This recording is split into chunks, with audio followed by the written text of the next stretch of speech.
Welcome to another exciting segment of 42 Stories Anthology Presents. Today we have a guest all the way in, you said you're in Austria, right?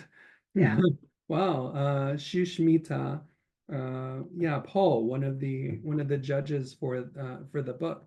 You judged the Mythopoeia chapter, correct? Yeah, I did. I did. Oh, okay, Thank you thank you for for that doing that. opportunity. It was awesome. Oh, I'm glad you liked it. The writers were really happy, the ones picked. I hope you end up seeing the names. They were pretty happy about it. So uh, I'd like to read off your bio. Okay, let Sure. me know if I stumble through any words. No problem. We all do. Thank you. Okay, Shushmita Paul, born 1983, is an Indian bilingual writer. She has published her works in Through the Looking Glass, Reflecting on Madness and Chaos, Tint Journal, uh, Kawarub, right? Yeah. Okay, yeah, and others. And yeah, anything else that I left out?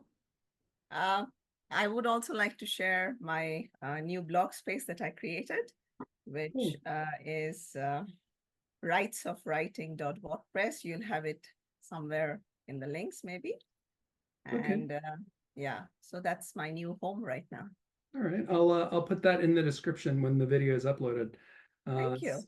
Sure thing. So let's get to some icebreaker questions. Sure. Tell me about some foods you like. What's your favorites? Uh, I am a hardcore fan of anything sweet, a variety of sweets all over the world.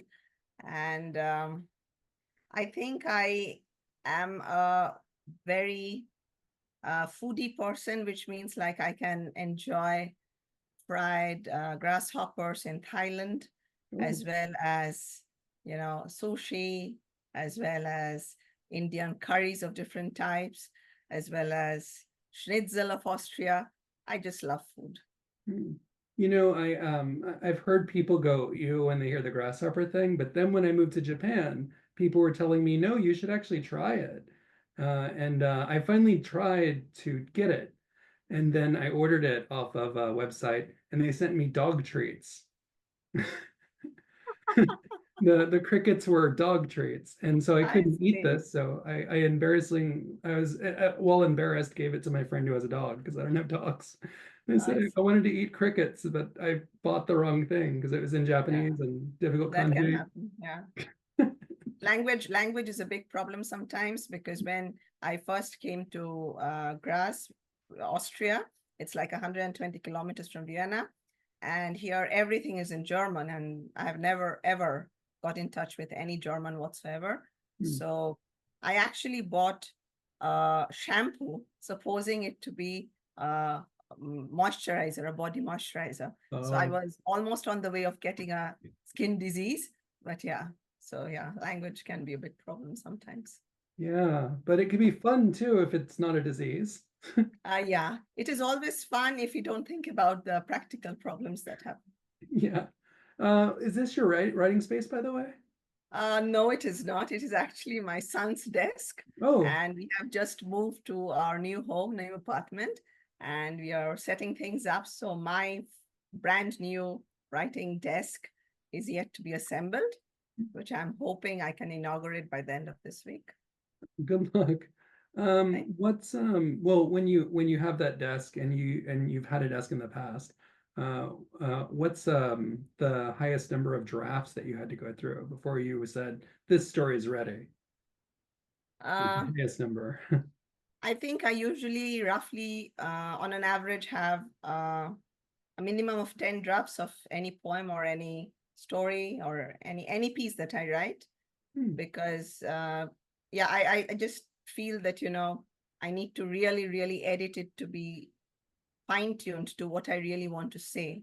Hmm. So a minimum of 10 drafts is natural, but I think the highest number of drafts that I did was for a Writers in Climate Crisis workshop. It was, I think, 23. Oh, okay. Yeah. Yeah, that's a pretty high number, and I like that you have kind of a minimum rule because Yeah. you realize that nothing is ready on the first draft. Oh, it's never ever ready. The Yeah. first draft. There's too many writers out there who go, oh, I wrote my first draft. Now I'm going to put it on Amazon.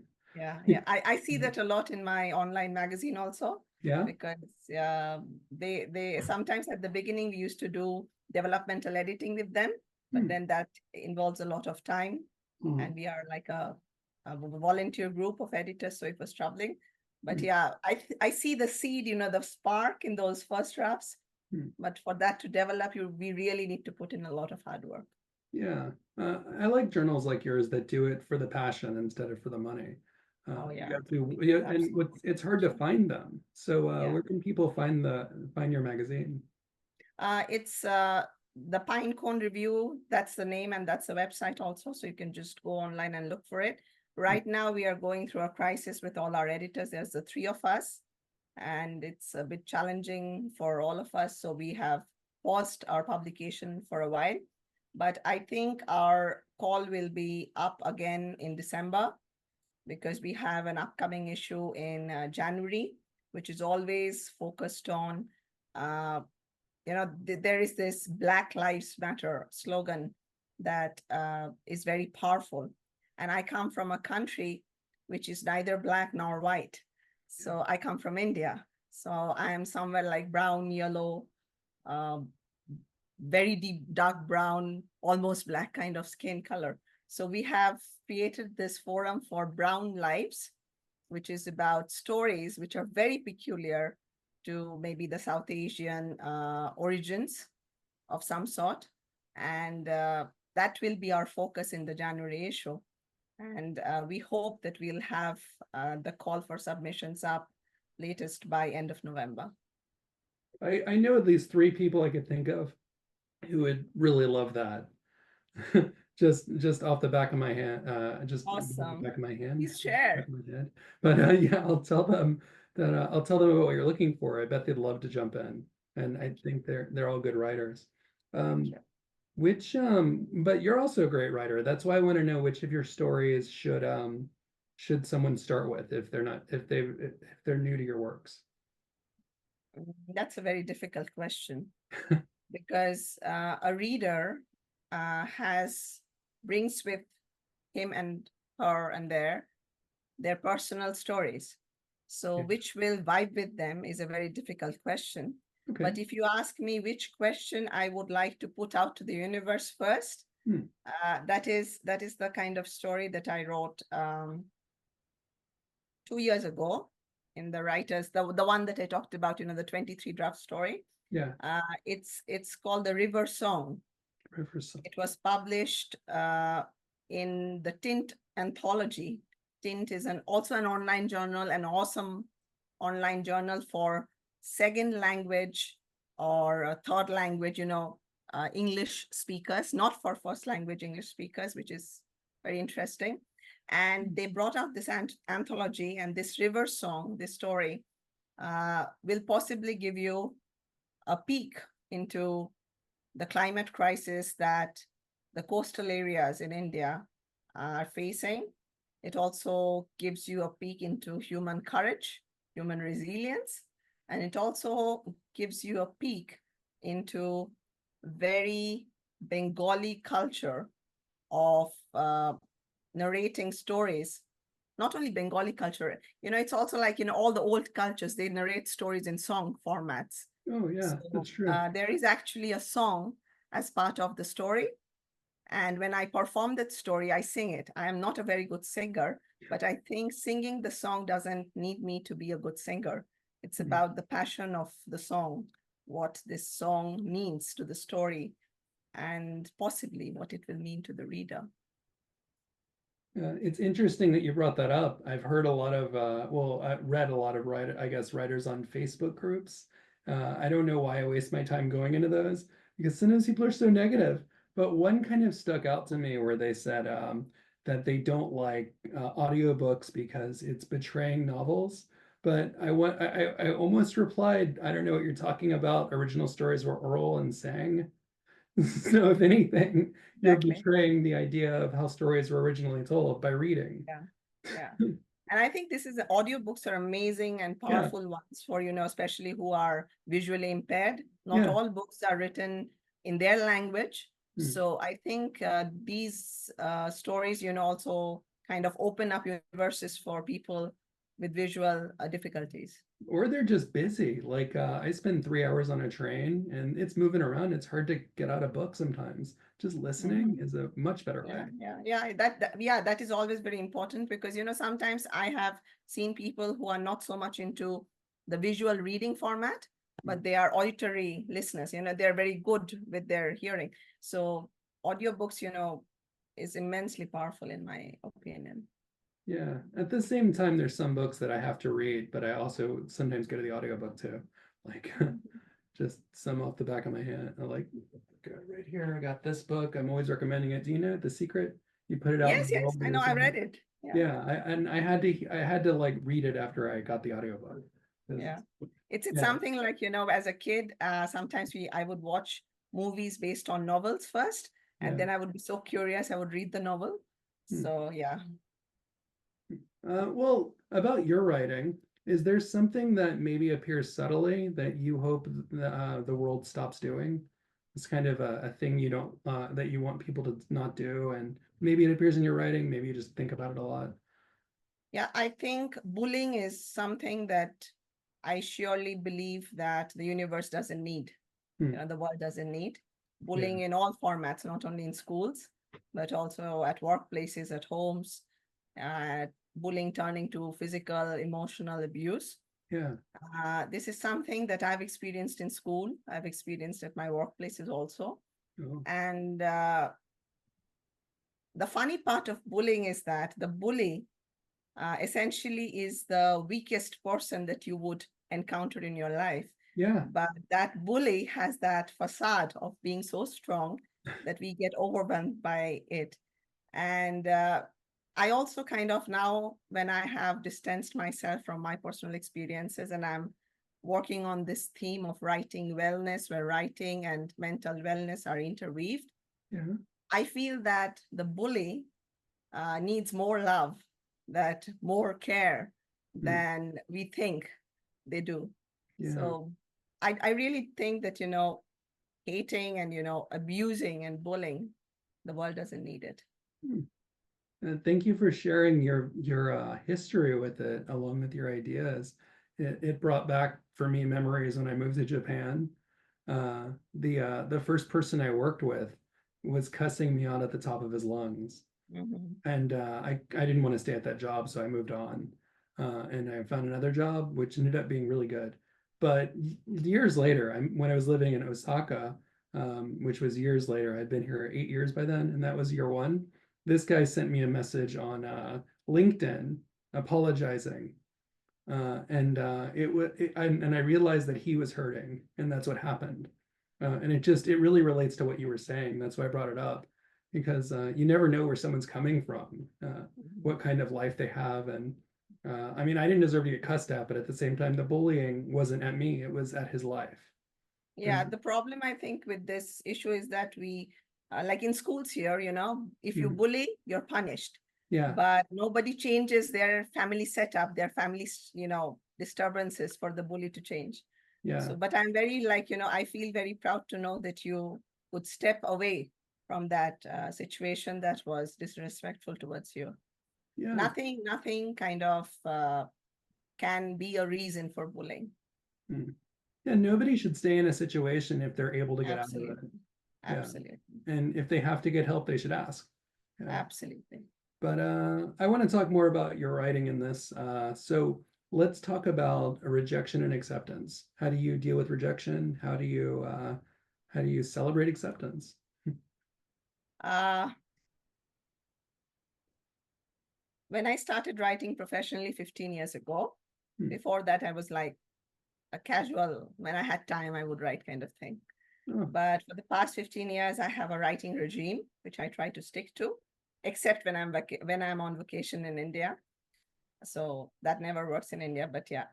Uh, and ever since then, I think rejections and acceptances have kind of come down to the same wavelength. yeah. It's like neither affects me too deeply. Like I'm happy to be published, But if I get rejected, it definitely doesn't mean anymore to me, which was like, when I was a very, like a beginning kind of professional writer, it appeared that, my writing is not good enough, which may be true in some cases, which may be true that I need to edit more and I need to fine tune things more. But it would also, right now, it wouldn't mean that. It would also mean that the reader who was reading this text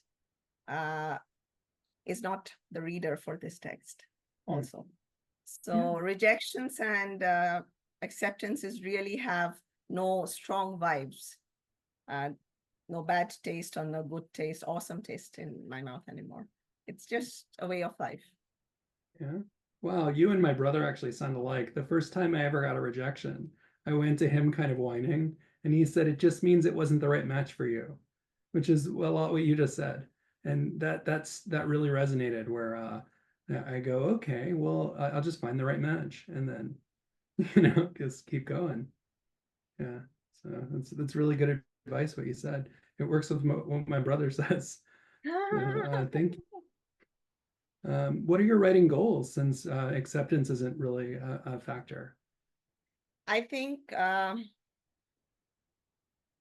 my writing goals have shifted over the past 15 years. When I started writing, I wanted to be published. I wanted to be a name that was seen at many places, And Corona, when COVID-19 hit in 2020, something changed in me because I would read news stories of people walking hundreds of kilometers barefoot in India because, there are a lot of migrant people working in different cities, coming from small villages, and everything was shut down overnight.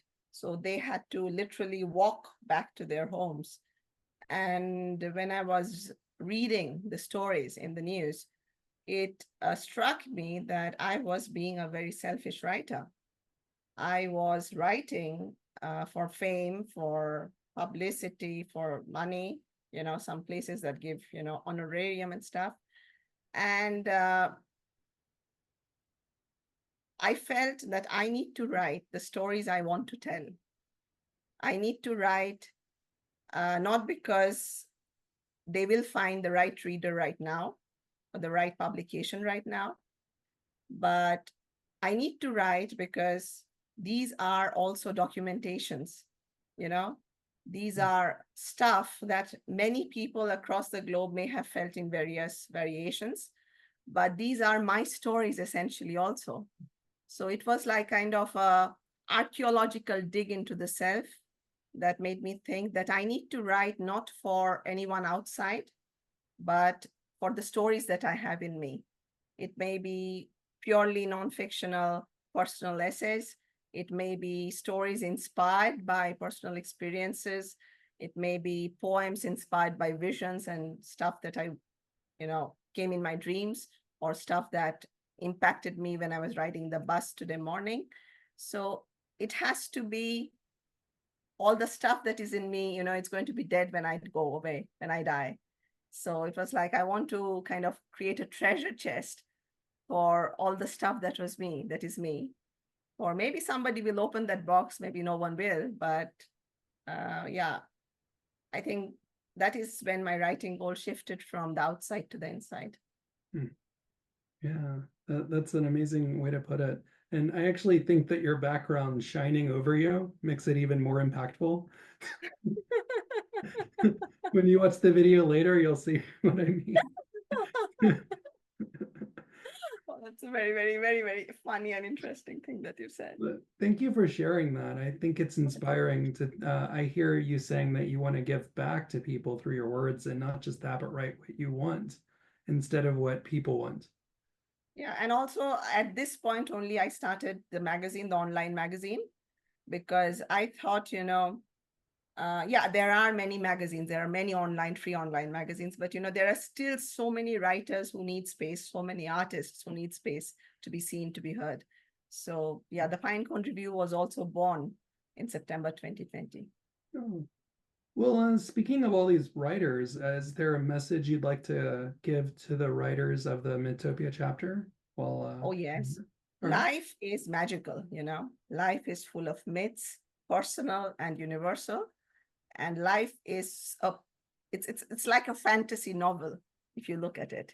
So I think the fact that I could read some sparks of imagination from these amazing writers uh, proves and reinstates the fact that imagination can create worlds uh, that can amaze, that can heal, that can also terrorize, but also the words have such power, you know, and so do our lives, so do the collective myths, so do the personal myths, so do the fables that we live with.